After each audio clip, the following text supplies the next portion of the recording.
What if they brought strangers into your living room to measure your windows while you were still sitting in your chair? What if they handed you papers, power of attorney, property transfer forms, and said, "Just sign here, Mom. We're thinking of what's best for you"? Would you cry? Would you beg them to stop? Or would you smile, pour them coffee, and quietly start building a case? My name is Maggie Hayes. I'm 74 years old. I've buried a husband, raised 2 children on double hospital shifts, and paid off this house with hands that still carry the calluses to prove it. And I want to tell you what happened when the people I loved most in this world decided I was too old to fight back. They were wrong. I'm sitting on the porch Robert built for me the summer after our youngest started school. The wood creaks every time I rock, a familiar sound, like the house breathing. The maple trees along Willow Creek Lane are doing what they always do in the late afternoon, letting the sunlight fall through in long, slow ribbons. And somewhere in the walls of this old house, I swear I can still smell the cinnamon bread I baked on Sunday mornings for 40 years. Every inch of this place is Robert. Every dent in the floorboards, every picture frame, every nail he drove in crooked and came back the next morning to fix. We built this life together from nothing, he on the roof with his hammer, me inside sewing blue-flowered curtains for the nursery on a machine I'd saved 3 months to buy. This house isn't just property, it's a person, it's us. And my children decided to sell it. They'd been circling for a while before they finally landed. Little comments at first. "Mom, you have to think about the future. Mom, you're not as strong as you used to be." Said softly, gently, like love, but their eyes were never on my face when they said it. They were on the walls, the furniture, the square footage.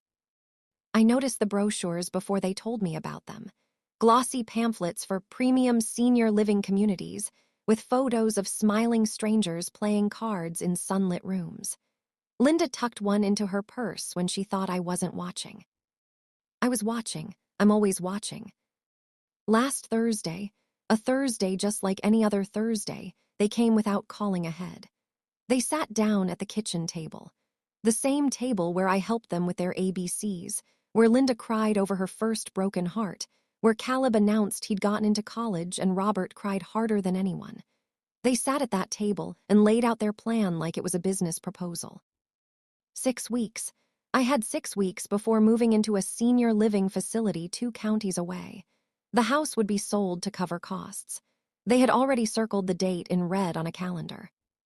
Red like a party. When I asked, quietly, calmly, whether I had any choice in the matter, Linda reached across the table and patted my hand. The way you pat a child who doesn't quite understand. "We're just thinking of what's best for you, Mom." That night, I couldn't sleep.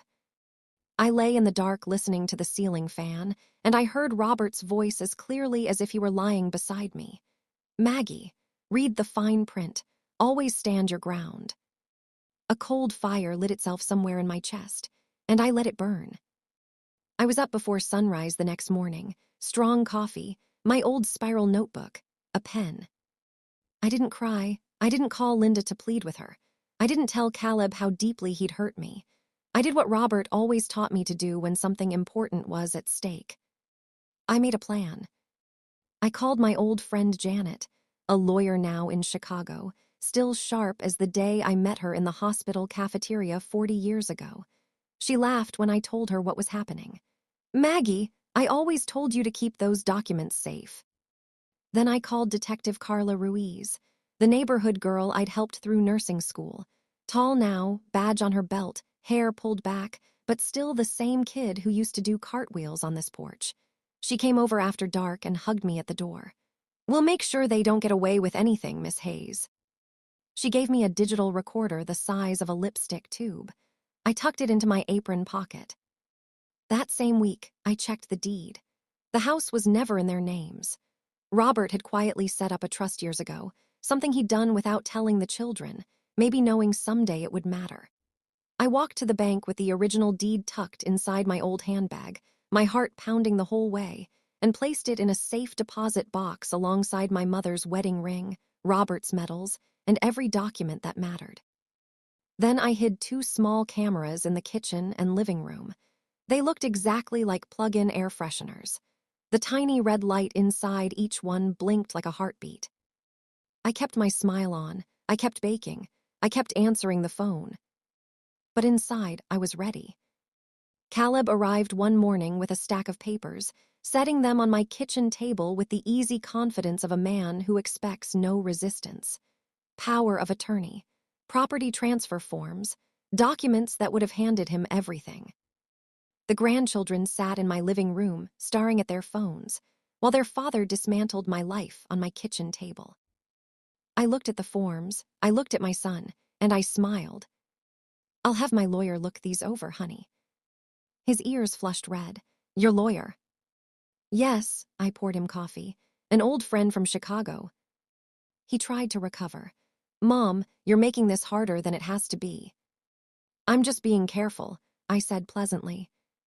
My recorder was running in my apron. The camera blinked in the corner. After he left, I sat at the kitchen table and wept. Not from fear, not because I had lost. I wept because somewhere along the way, my children had stopped seeing me as a person. They saw a house, a savings account, a set of assets to be liquidated before the holidays. The little girl who used to curl up in my lap and the little boy who used to bring me fistfuls of dandelions had grown into people I barely recognized. I dried my eyes. I kept writing in my notebook. The recordings filled up fast. "She won't remember signing. We'll get it done before the holidays. That old house isn't worth the hassle." I listened to them at night, alone in my kitchen, the little screen glowing in the dark. Sometimes I cried. Sometimes I just sat there and felt my heart harden into something I didn't know it could become. They came together one morning, smiling like salespeople. Linda announced she'd booked me a tour of the facility. Caleb spread his fresh stack of papers across my table without even glancing at the family photographs on the wall. "Mom, we can't keep doing this," he said, leaning forward. "Sign the power of attorney and we'll take care of everything." I looked at them for a long moment. I saw the children they used to be. Then I saw who they'd become. "No," I said, "I will not sign." Silence fell over my kitchen like a dropped stone. "We've already spoken to buyers," Caleb said, his voice low now, edged with something I recognized as a threat. I pressed the recorder button in my apron with my thumb. "I never gave you permission to sell my home." Linda's face flushed. "You're making a mistake, Mom. Don't blame us when something happens and you're alone." They gathered their papers and left. The screen door slammed hard enough to rattle the glass. I sat at the kitchen table for a long time afterward, staring at the wood grain. My hands trembled, but my mind was clear as creek water. The breaking point had come, and I was ready for it. 2 weeks later, Linda called to announce she and Caleb were coming to clean out the attic. "It's not safe for you to climb up there, Mom." "Don't trouble yourselves," I said sweetly. "I've already taken care of it." I heard her inhale sharply. "What do you mean?" "You'll see," I said and hung up. What she didn't know, what neither of them knew, was that the attic was already empty. The quilts, the silver, the heirlooms, every document that mattered had been moved weeks ago, either to the bank or quietly to trusted friends from church. What was left was dust and old spiderwebs. Let them clean. They arrived that Saturday with empty boxes and frustrated faces. They trooped up and down the stairs, whispering to each other, growing more confused by the minute. Finally, Linda burst into the kitchen, her voice cracking with disbelief. "Mom, where's all the stuff? The quilts, the silver, the documents." I looked at her over my coffee cup. "Safe," I said simply. Caleb came in behind her, fists on his hips. "This is ridiculous. You're acting paranoid." "I'm acting careful," I said. "It's what Robert taught me." They exchanged a look, and then Caleb's voice dropped into something dangerous. "Sign the papers, Mom. This is your last chance before things get ugly." I pressed the recorder button. "What things?" I asked softly. He realized what he'd said. He looked away. Linda muttered something about me not being in my right mind. They left without touching a single box. As soon as the door closed, I called Janet. "They're escalating," I said. "It's time." The injunction was filed that afternoon. 2 days later, a sheriff's deputy delivered legal papers to Linda and Caleb's homes. A restraining order. A notice that any attempt to sell my home or access my accounts would be considered fraud. Copies of Robert's trust documents. And my new will, with a clause stating clearly that any attempt to coerce me would result in complete disinheritance. I sat on this porch and imagined their faces when they read it. The shock, the disbelief, the slow, awful realization that their mother, the helpless old woman in the rocking chair, had been 10 steps ahead of them the whole time. But protecting myself wasn't enough. I needed them to understand why. So that evening, I sat at this kitchen table and wrote them a letter. By hand, in my own handwriting, the same handwriting that had signed their permission slips and birthday cards and report card notes for 30 years.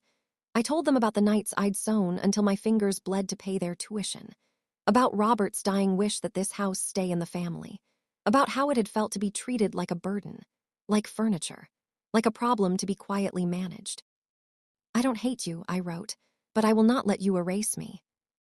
I mailed it certified the next morning. The house went quiet after that. No more unannounced visits, no more strangers measuring windows, no more stacks of papers on my kitchen table. The cameras blinked in the corners, but there was nothing left to record. And then, about a week later, Linda came. Alone, no papers, no boxes. She parked at the curb and walked up the porch steps slowly, like a woman carrying something heavy she didn't know how to put down. She stood in front of me, twisting her hands together. For the first time in months, she looked like my daughter. "Mom," she said softly, we didn't realize how we were making you feel." I kept rocking, the creak of the chair the only sound between us. "You realized enough to bring strangers into my house," I said. She swallowed. "We thought we were helping. We thought you couldn't handle things anymore." "You thought wrong." Tears filled her eyes. "Caleb's angry. He says you've turned against us, but I just want to make things right." I looked at her for a long moment, at this woman who used to fall asleep in my arms. "Then start by seeing me," I said quietly. "Not a wallet, not a burden, me." She nodded. She said she was sorry. I didn't answer. I just kept rocking. Sometimes silence says more than words. When the trial finally came, the courtroom was full. Reporters lined the back wall. My children sat across from me, their faces pale and still. I didn't raise my voice. I didn't need to. The evidence, bank records, forged signatures, recordings of their conversations spoke for me. When it was my turn, I stood up straight and looked at the judge. "I am not a helpless old woman," I said. My voice trembled, but it did not break.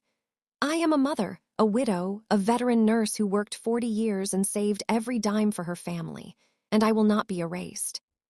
People in that courtroom wept. Strangers wept for me. The judge ruled in my favor. My home was returned to me. The forged power of attorney was nullified. Linda and Caleb faced criminal charges and were ordered to repay what they had taken. And the story, this story, my story, spread beyond that courtroom and into the world. Letters came for weeks, from grandmothers and grandfathers, from young people who were afraid of growing old. They wrote, "Your story gave me courage. Your story made me feel less alone."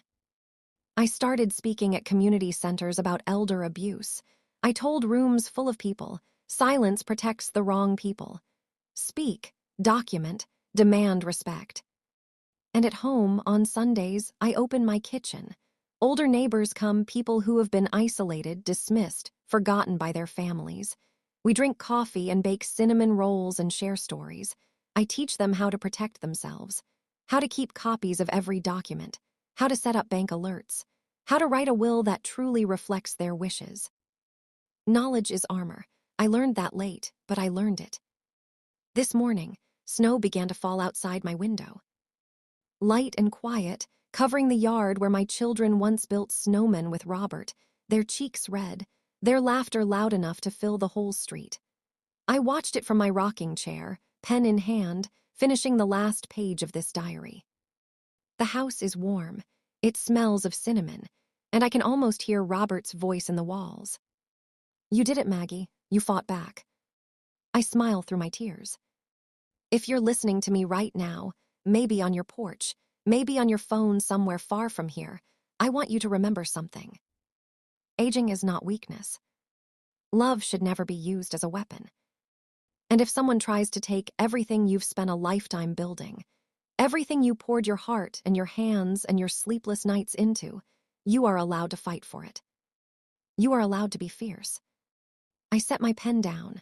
Outside, the snow keeps falling, soft and steady, covering everything in white. And I rock slowly in my chair, the same chair Robert built for me all those years ago, the wood creaking like an old friend, and I whisper to the empty room. This is not the end. This is my beginning. If this story moved you, share it. Somewhere out there, an old woman is sitting alone, being told she is too weak to fight. Let her hear this. Let her know she isn't. Maggie Hayes, Willow Creek Lane.